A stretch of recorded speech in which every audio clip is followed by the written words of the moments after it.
Bonjour, bonjour, bonjour. Bote mingi na bandeko na ngai peuple congolais. Oyo nyonso tu bayebi ke mboka na biso ezali Congo. Congo nde ebengaka biso, Congo nde etelemaka mpo na biso. Yango na ngai ndeko na bino JC Makwisa na liboso na bino tozangaka message ya kopesa bino na kati ya diaspora te. Nakanisi silence elingi koloba te kendeke tozala misala te. Tozala misala mingi. O tozo ko sala yango esengi biso toloba lelo oyo lelo to pesa message o ezali pour la diaspora mobimba Congo tout entière eko benga biso mutu abenga biso ezala kaka Congo parce que Congo yende mama na biso, Congo yende tata na biso, Congo yende noko na biso, Congo yende koko na biso, yende mutu abenga biso nakanisi message ezanga te pour mboka. Tozaka toujours na kanda. Bino mo bozo omona tozalaka toujours na kanda. Yango naza ko profiter na occasion lelo ya ko bengisa susu Congo ebengisi biso na bino. Ngai na bino Congo ebengisi biso le 11 na Belgique. Le 11 août à partir à 13h.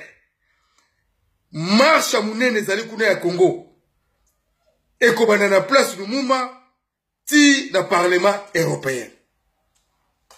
N'allons bien. Le 11 août 2018, à partir de 13h, marche à Mounene et na Belgique, et qu'on a la place du Mouma, et qu'on a le Parlement européen. La candidature on a lobby te que juste ma couille chef de guerre, nous t'avons ici battu. Non. Et c'est le Congo qui nous appelle. Yango na kanisi tangu Congo ebenga biso et pesa biso maloba ya koloba. Et te Congo ebengisi biso. Na on pesa message oyo. Nazana kanda nazana sengote parce que le Congo est sous occupation. Bozo komona bino moko ndenge nini ba parti politique ndenge nini Congo ekufi na ba politicien na biso.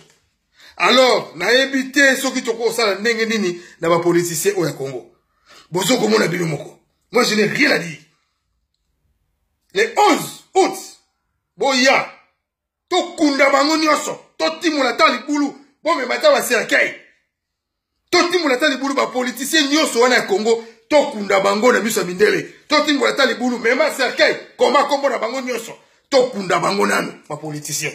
Ba kunda ba parce que toza la classe politique moko impossible. Impossible. Impossible. Bota la bino moko makambu oyo bango baza ko sala, makambu oyo bango baza ko lokela ngai na bino. Mutu eza wana oyo yaki na baboti. Asa sili na ye. Asa sous la force. Te toni ko pesa ka kotanga ba kombo na ete parce que yuma moko boye ala taka baboti ya mula aye akomi ko coiffer bino. Asa na force te. Mais banane bangi ba pese force kaka bande ko na biso wana ba politicien bangonde bandi ba pese force donc tozalaka na politique te tolobaka ngo tozalaka na ba politicien na kati ya Congo te. Le Congo n'a pas de politiciens. Tozane na ba ventricule o bazoka mabumbu na bango batoka bandako batya ba piscine balala ka bamela ka balia balala ka bana biso mikie basala ka ndeso balingi mais politique mboka etali bango te bazali wana pona ko aider occupation batela biso ba piège nyonso ba piège nyonso pour ko aider occupation biso tozana tina susi ya kotanga ka bakambo ya ba piège te o boy non toi tiens na ngote yango wana na yosa bino ki Congo bingi biso le 11 tozana ba bisite o to tindela bino e ya kozwa bino na bandaku po boya na marche parce que soki tozaki na mbongo ya kotindela bino ba bis na kanisi toka tindela bino ba bis et à cause de nous, la porte ndako, n'engé bino bolingaka. Parce que na moni que Congolais avant tambola, il faut oya na ndako na ye, o tie na porte, o tie misi blisi, a mati, a kena marche. Mawa mingi. Na zona besoin kutu ya kozonga na makambo ya ndenge wana te, eza regret. Ba bisi eza te. Biso ba bisi na biso, toziaka énergie. Le Congo sera libéré avec le peuple congolais. Oyo banaza kotia énergie na bango pour la Congo. Biso tozaka énergie. Tout ça na mbongo kocha babis te. Mais yo avant oya marche. Il faut te dire le bis. Soko to tele le babis. Bokoya ebele ah vraiment na regretter mingi.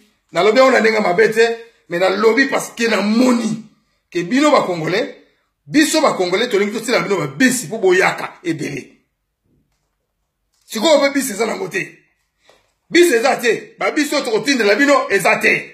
Biso to yaka na force na biso to yaka na ba pinga na biso ndenge Congo ebenga biso.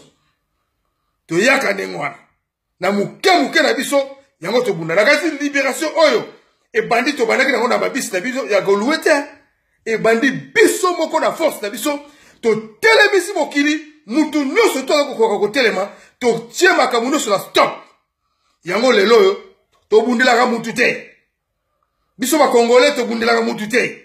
To bundaka pour la libération totale ya Congo. Total. Yango to benga mi biso nyonso tous les 11 août to benga mi biso nyonso tout. Conscience.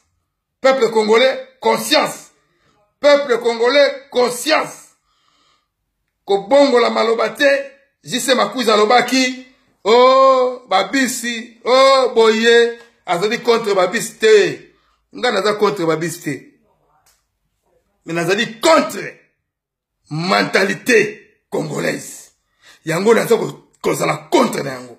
Parce que mentalité congolaise, yango senga ke bino baye kozwa bino na babis pour amena bino esika marche koza. Mais ce qu'on doit bien dire marche ça les 11. Boya ebele bokoya te. Bokoya te. Donc c'est que congolais alingi tout profit. Biso ba auto telema ba mapinga. To telema ka pona ko laver mentalité congolaise. Laver mentalité congolaise.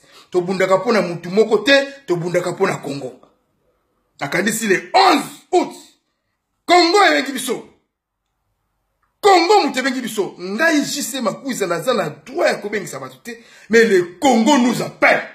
Ngai na yo le 11 to kelko marché. To la kisaba mindele ba Occident ke classe politique oyo ya Congo ezali classe politique ya malamu te.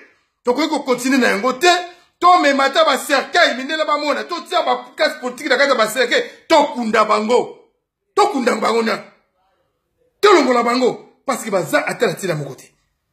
À part l'église catholique, oazo tellement na remercier mingi monseigneur Mosengo et cardinal que je salue de loin.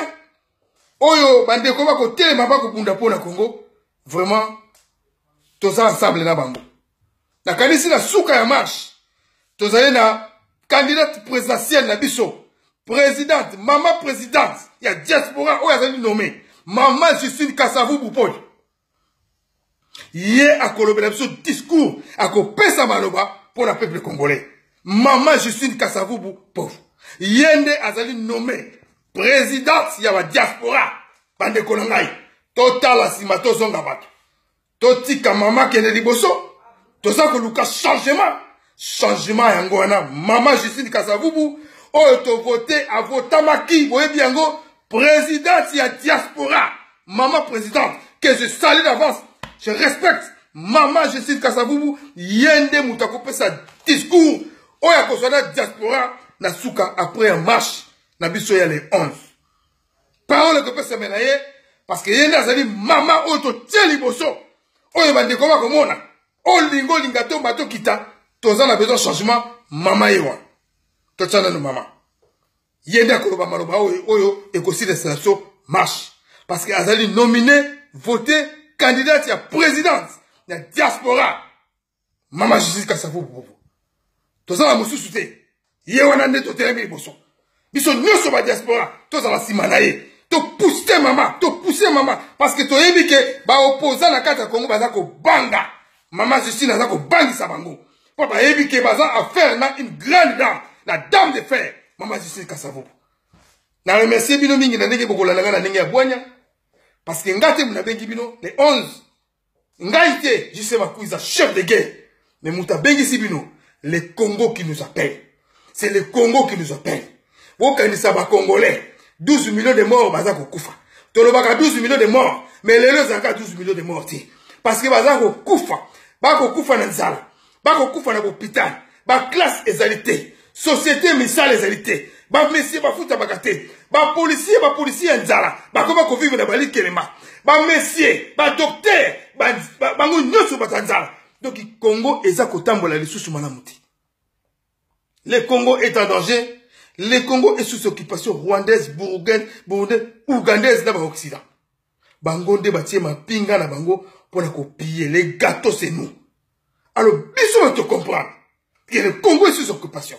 Bisous va te comprendre. Valéria Congo, les 11, na 13, na Belgique. Congo est bengi bisiso. Tout ça, marche à mounene des alikuna. Marche à mounene. Et bengi na batu nyoso. France, Allemagne, Belgique, Espagne, Maroc, Suisse, Angleterre, partout. Belgique, Congo et Belgique, les 11 août. Les 11 août, la 13h, marche comme dans la place du Mumba et qu'aussi dans le Parlement européen. Vraiment, voilà le message. Oh, tu sais, on a ça. Et ça, JC Makusa de Konabino, tu zalika kanakatsa idéologie à combat. Congo ya sika, oh, tu telemeli biso. Et telemeli biso pour avoir un nouvel emploi, ma kaouni c'est belé. Na katsa li kofi, tu sais, na katsa RCK, biso ba na moka, toko bunda, toko lembate. Ti na libération ya Congo, toko telema. Salutation big na bandeko na biso ya Congo sika. Oh, na pesi, longonia. Oh, ba ebi idéologie. Ya katsa Congo. Na bandeko na biso, to kangami na katsa li kofi na RCK. On est tous ensemble. Nous nous battons pour un seul but. Les Congos d'abord. Les Congolais d'abord. Les 11 août. Les 11 août. Na 13h. Na Belgique. Marche Kobanana. 13h. Na place Lumumba. Et qu'aussi là, na Parlement européen. Ingeta. Et Zanga Ben de Konabino. JC Makusa. Chef de guerre. Je salue tout le monde. Nandenge ya bien. Ingeta. Merci beaucoup. Ciao.